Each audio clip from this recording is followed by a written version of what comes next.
You're listening to Living in Spain podcasts with David Wright.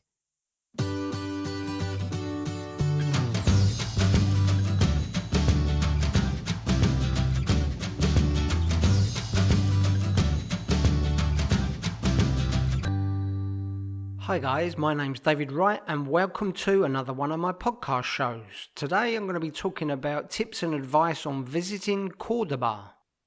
Okay, so after living here in Spain for more than 19 years now, I've visited most of the major cities and towns in Spain over that time with my Spanish wife, who's had to go to most of these places on work trips, so I've accompanied her and got to see some fantastic insights to these places just by going there and walking around the streets on my own. So here I'm going to give you some fantastic tips and advice on Cordoba. Now, Cordoba, for those who don't know, it's just about 3-4 hours inland from Malaga, about 4 hours from Almeria. It's easy to get to on the motorway, and it's a fantastic place to visit. If you haven't been to Cordoba yet, I highly recommend it. It's my second favourite city after Seville, and here's going to be some of my tips and advices on why you should visit Cordoba this year. Okay, first off, when is the best time to go to Cordoba? Well, I've been there pretty much different times of the year, and I would say try and avoid the peak season, which is July, August, September. It gets very hot in Cordoba. How hot? Well, I was there in July a couple of years ago, and it was over 100 degrees for the 3 days I was there. And even in the evenings, it only drops down a few degrees, so it's very, very hot there. The sun reflects, the heat reflects off the walls there, so even at night it can be very daunting, the temperatures, so maybe avoid it in the peak seasons there. May is a great time to go, and the reason May is a good time to go because on the 3rd or to the 16th of May the patios are open. Cordoba is famous for its patios. These are private gardens that are open to the public. They're normally people's houses, and then you go through the door and it leads into a private courtyard. And they're smothered in flowers, and they're really fantastic to go and see these patios, and it's absolutely free for anyone that's visiting in these times. Now, some of these patios are open after hours and outside of these dates. In June, July, some of the patios are open, but there's a competition there, runs from the 3rd to the 16th of May, I believe, and this is really the best time to go and visit them because they're at their peak at that time.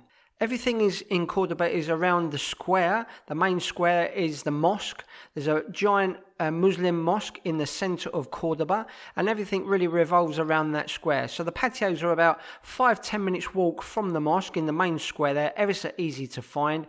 And if you go to the tourist information office, which is just down south of the mosque, just a few minutes walk, there's a very helpful people and staff in the information centre there that will give you free maps to find your way around Cordoba. And with the free unlimited internet that's all over the place in Cordoba, it's very easy to use your GPS and your mobile to get around and find some interesting facts about Cordoba.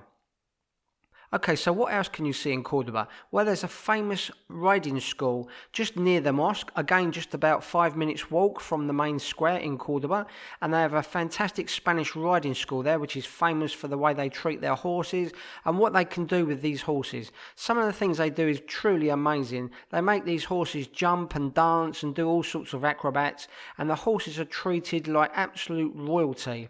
You can get to go and walk around the stables there, and you can see exactly how these horses live and are treated, and it really is an eye-opener. There's some beautiful places to see in not just the horses there. There's a museum there with the carts, the horse and carts museum, which has got some fantastic things to look at there.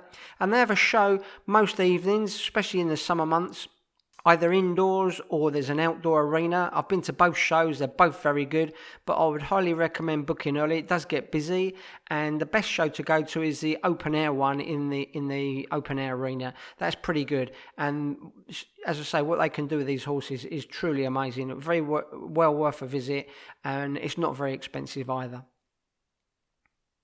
Okay, so then you've got the gardens as well, the Alcazar Gardens, I believe they call it. Again, just about 5 minutes walk from the main square.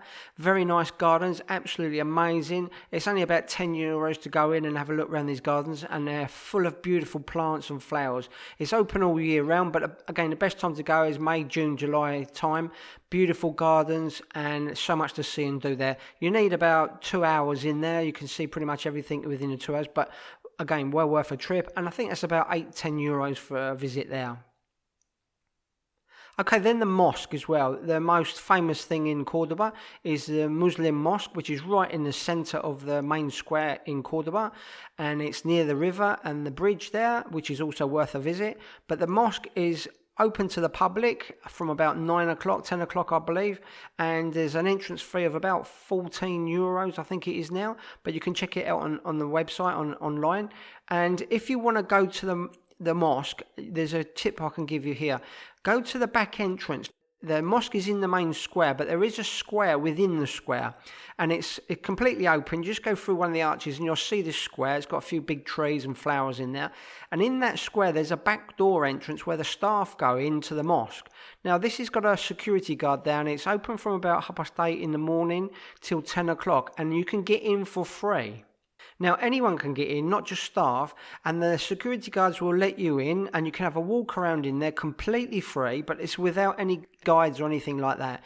So you can get to walk around for about an hour until it's open to the public for real, and then you have to pay. So if you're in Cordoba for a couple of days, it's well worth going to this back door entrance and get in there and have a walk around, and you can pretty much see everything on a couple of visits there for completely free. And another tip I'll give you is if you've got an iPhone, there's an app on the wall where you can rent the hearing devices there, and if you take a copy of that and download the app, you can get a commentary for free on your iPhone. So you put your headphones on and you can have a walk around and you get a free commentary as well. So check it out, guys, the back entrance. I hope that tip has helped. And where to stay in Cordoba? Okay, so where's the best place to stay in Cordoba? Well, if you can stay in the centre as close to the mosque as possible, that would be really handy, because everything is within walking distance in Cordoba, and the closer you can get to the square, the better. It does get expensive in the peak seasons in July and August, but there is 3 or 4 very nice hotels right next to the mosque. And one of these hotels is the Maimonides Hotel on the corner, which I've stayed in, which is very good. It's around €80 a night, includes breakfast on that, I believe. And the other one is the Hacienda on the south side of the mosque. It's a little bit more expensive. It's around 90 to 100 a night. Again, very good to go and stay in that. And the other hotel is the Conquistador. It's the Eurostar Conquistador Hotel, and it's right opposite the main side entrance of the mosque. Literally 3 or 4 meters from the mosque itself, with fantastic views of the mosque. This hotel I've stayed in a couple of times. This is around €70 a night in there with no breakfast. You don't need breakfast in any of these hotels because there's cheap access to breakfast in most of the bars surrounding the mosque. You can get a coffee and a tostada, that sort of thing, for breakfast for about €3 or €4. So it's not worth having the breakfast unless you really want it in the hotels. And I think it's about €15 for a breakfast per person in the hotel. But these hotels are very good. One thing I will say is in July it gets very busy and the prices go 3 times as high as that. I always recommend, if you're going to go a little bit later on in the season, to stay a little bit further out of the main square. And there's some other good hotels like the NH hotel chains. They do rooms in height of the season for around €45-48 a night. Very basic hotels, but clean and tidy, all you need. But you will need a car to drive a little bit into town to find somewhere to park, and you will have to probably pay for parking as well, so that could be a little bit awkward. But also, guys, there are some bed and breakfasts which are quite good around the main mosque, but these can also be a little bit expensive. It's very difficult to drive your car anywhere near the main square of Cordoba, so be warned. Try and find somewhere a little bit out away from the main square. If you're staying in any of these hotels that are around the mosque, they do include parking. There's underground parking, but it's very tight, guys. It's underground parking. If you've got a big car, you might find it a bit difficult to get in these parking spaces. And also they charge about €15 a night for the hotel parking. It's on top of the hotel price. So just be warned about that. The eating out in Cordoba is fantastic. I would say go around, get yourself lost in the streets surrounding the main square.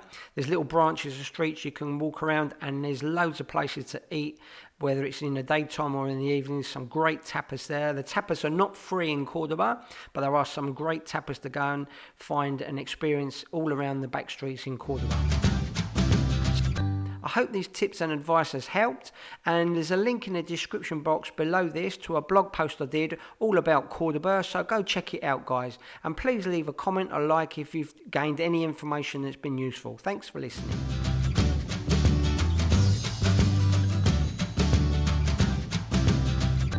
If you have enjoyed this podcast by David Wright, then you will love his new books. Out now on Amazon and Kindle, packed with money-saving tips and information on living and working in Spain. Just go to livinginspainbooks.com. David also has a popular blog for expats in Spain. Come and take a look now at britishexpatsinspain.com.